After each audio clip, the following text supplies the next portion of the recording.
Okay, guys, we are heading into the schools chapter. So, especially for you budding educators in the class, this should be a pretty interesting chapter for you guys.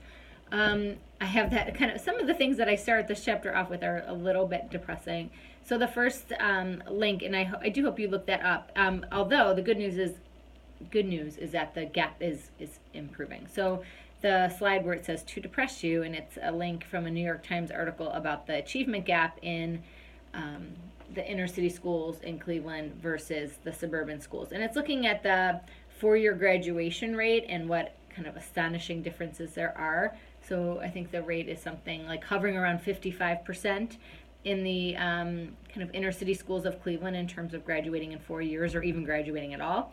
And in the suburban schools, it's hovering around 75 to 80%. So again, there's something going on there, and Cleveland's among some of the worst. Although in recent years, they're trying to kind of improve those statistics, and they have made some headway on that. But hopefully you guys can help contribute to being a solution to that problem, which I would be excited about. The other kind of depressing slide is like where the origins of kind of contemporary education came out of, some of the rationale for having like the lengthening of formal schooling increasing. So my hair is in my face, sorry.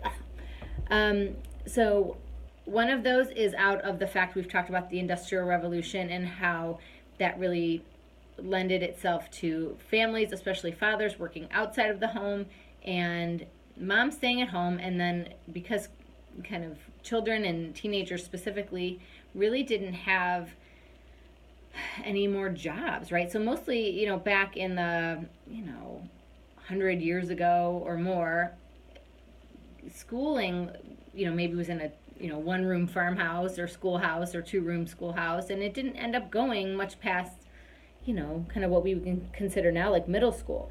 And then as a function of the father starting to work outside of the home and no longer needing like the adolescents to be home, working on the farm, contributing to the family business, they're like, what are we going to do with them? We all kind of know, even back 100 years ago, that idle time for adolescents does not equal good things, right? So when you're kind of bored, even for any age really, but especially for adolescents who have a lot of energy and sexual desires and aggressive impulses at times, they kind of were like, we need to do something to help.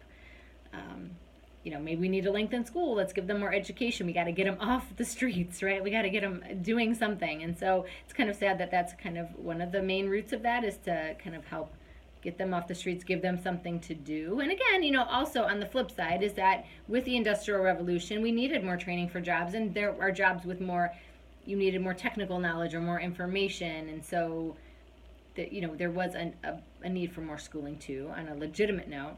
And then also there's a lot of influx of immigrants at this time. And so part of that was, okay, let's get them in school, in some ways, in essence, socialize them and slightly homogenize them. So our kind of melting pot of sorts, trying to get them into the country and kind of blend. And so even in my own family, we have some experiences with that. So my grandmother, on my dad's side, they came from Italy, and her and her brothers and sisters is who I'm referring to as they. First of all, one thing that they did was they changed their last name to sound much less Italian. They wanted to kind of blend in. And also, back when my grandmother, she was kind of on the cusp of some of this when she was in the United States. And she only went to school up until, I think, like 8th grade or something. Some of her it wasn't like she was a dropout. That was like good for the time. And then like her brothers, a couple of them went on to having more formal schooling, like high school and even some college. But it was also, kind of some gender differences there as well. And I just show you a slide of kind of where schools have gone. And you can kind of look at some of the different types of schools. And, there's pros and cons, as we know, about charter schools. Some are good, some are bad. I tend to be in favor of having options, but not all families have options. So, in some ways, charter schools give more options, but the outcomes aren't as good as we'd like them to be. There's some good ones, and there's some really not so good ones.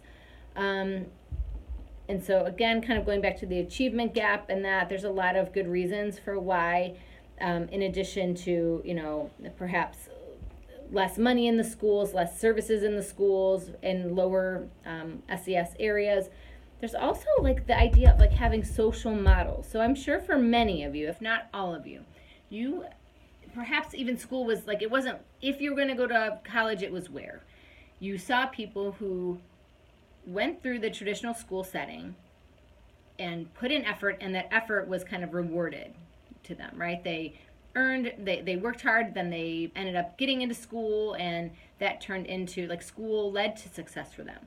But if you think about maybe the groups of students who are living in a really rough neighborhood in East Cleveland, there's not as many good examples of how school translates to success for them, right? And maybe even their parents don't have experience with that. And it's a scary thing. You might not know how to fill out a FAFSA if you only have, maybe you didn't even attain a high school diploma or a GED, or you're not skilled at math or whatever. So even doing some of those things are way too intimidating, for one. And secondly, I think it's mostly, a lot of it is about models. So they don't know anyone who went off to college. They don't see that as an option for them. And I've worked with most of my students when I teach this class in Vivo, they do service with this class. And so a lot of them might be at, say, the Juvenile Detention Center. They're doing the Carol Ballers. And a lot of times the individuals who are living or who are staying at the Juvenile Detention Center are really interested in learning from our John Carroll students, like, what's college like? Like, they don't have much concept of what that's like. And a lot of them just feel like it's not an opportunity for them, or they are not afforded that advantage, right? And again, maybe it's a bias, maybe it's lack of people going that they know about, but they don't see that as a route to success. What they see as success in their neighborhood is maybe having a job that pays well, or maybe they see success as like being in a group, perhaps a good group, or maybe a negative group like a gang or something else, that they are able to be successful in being accepted into a group or something. But in terms of school being a great outcome for them, that's not always the case. So also, one of the key findings that I hope you kind of integrate from this chapter is a huge association of a good school is its link to the community. So, you can think of some of these suburban areas where there's on the lawn, there's my kid plays football for this team, or my kid's blah, blah, blah does that, or, lots of kind of community events. Sometimes in neighborhoods in which there's a lot of crime and poverty, there's distrust among neighbors. There's not much of a sense of community amongst the individuals going to that school. And, it's hard. There's not as much money for those signs in the yard, and there's not as much money for extracurricular activities or teams and sports or events. And so that's a problem. And so any way to be proud of your school and link it to the community and get speakers from the community, that's a real benefit, and that's not always happening in schools in lower socioeconomic areas. So then therefore the kids don't feel as belonging to the schools, they don't feel as wanted. And it also makes a difference, what the school looks like, or the quality of the books and the equipment at the school or whatnot. That makes, and if you even get busing to the school or the uniform, all that stuff kind of contributes to your sense of morale at the school, both from the teachers and the kids. And so that can also be lacking in some of these schools. Okay, quickly on to school size. You'll see in general what we want is kind of the sweet spot of 500 to 1,000 kids is what the research shows, but it's possible in a larger district to kind of break them up into schools within schools. So that's been shown to be helpful in terms of kids not being lost in the shuffle.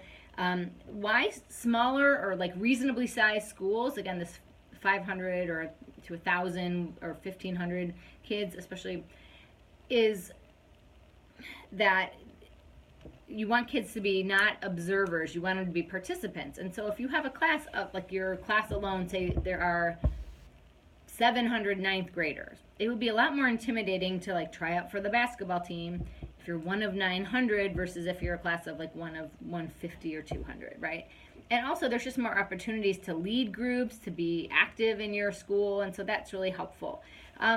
Bigger schools do have some advantages too.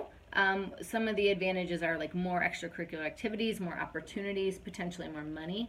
But again, you can, I think the sense of not having anonymity, at John Carroll, I notice when my students aren't coming to class. I can call them out, I notice. If I had a class of 500, in my class where, again, some of these bigger schools are. My first class I ever taught was at Kent State, and it was like 220 kids.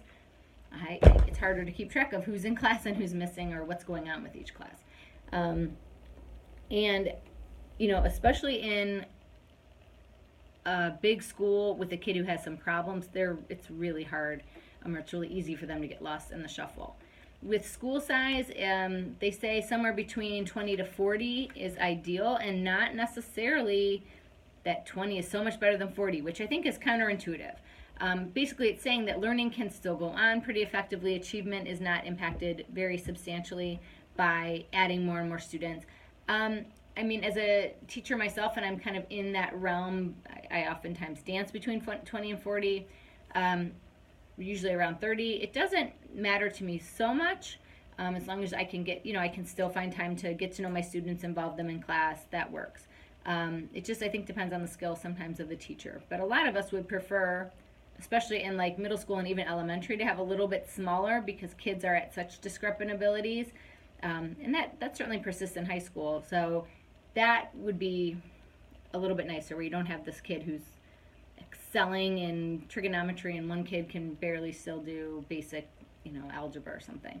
The exception to this 20-40 being a pretty good classroom size is certainly going to be like kids with learning challenges, exceptionalities, or that kind of thing. We want those to be really, really small. And we certainly don't want overcrowding or bad situations, but in general, that should not be an excuse for poor learning. 20 to 40 should work, and so forth. And you have to be aware of some of these tendencies that happen as a function of kind of moving into adolescence and moving into middle school. And transitions in general are really hard. So those are times. So if you're like the 6th grade teacher and the kids are just transitioning from, elementary school into middle school, that's a rough time. Transitioning, if you're a teaching freshman, that can be a time where they're a little more vulnerable to, I guess I would say, a lot of psychosocial challenges, right? Just having a harder time fitting in, being more stressed out, that kind of thing. So as a function, though, of moving into middle school or high school, they tend to lose a little bit of motivation. The grades tend to drop, although their capabilities are not bad. So you need to find a way, if you're going to be teaching these kids. This is something we know. So how do we try externally, not like doing dances and paying them $20 for grades or something, but how do we enhance their motivation? How do we make school more aligned with what they're interested in learning about? How do we get them excited about learning? That's the last thing we want to do, is to make them bored, uninspired. I want to be inspired when I go to spend 6 hours at a place every day. So one ways they can do it is by hiring teachers that have knowledge of adolescent development and are sensitive to where they are. And like I said, it kind of comes back to linking it to the community, and having the students not only feel part of their kind of middle school or high school community, but having them be part of the broader community. So again, you future teachers, start thinking about ways in which you can do that.